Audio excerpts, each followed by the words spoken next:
యావజ్జీవ కారాగార శిక్ష కూడా లేచిపోయింది.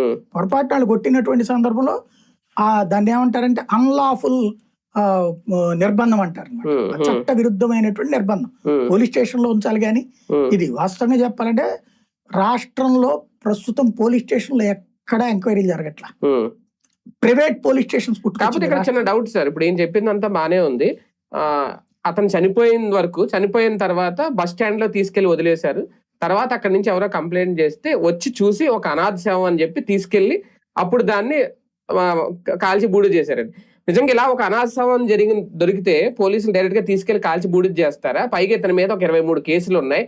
ఇతని ఫోటో లేదంటే ఏదో పెడితే ఏ పోలీస్ స్టేషన్ లో అయినా ఇతని ఫోటో అడ్రస్ అన్ని వస్తాయి. నిజంగా అనాథ శవం అయితే పలానా వ్యక్తి ఒక ఫోటో పెట్టి ఇక్కడ శవం దొరికింది బస్ స్టాండ్ లో అంటే వాళ్ళ తల్లిదండ్రులు వచ్చి తీసుకెళ్లి ఉండేవారు కదా, తల్లి వచ్చి తీసుకెళ్లేరు కదా, ఇల్లు కాల్చి బూడి చేయాల్సిన పనే ఉంటది పోలీసులకి. ఇక్కడ వీళ్ళు కుమ్మక్కయ్యి రాసిన స్టోరీ అది. అయితే అంటే పోలీసులు అలా ఆలోచిస్తారని నా డౌట్. జరుగుతుంది. ఎందుకంటే ఇందులో తప్పించుకోవడానికి బస్ స్టాండ్ లో చచ్చిపోయి పడి ఉన్న వాళ్ళు అడుక్కునే వాళ్ళు చాలా మంది ఉంటారు. వాళ్ళు కొట్టుకు చేస్తారు, గాయాలు ఉంటాయి.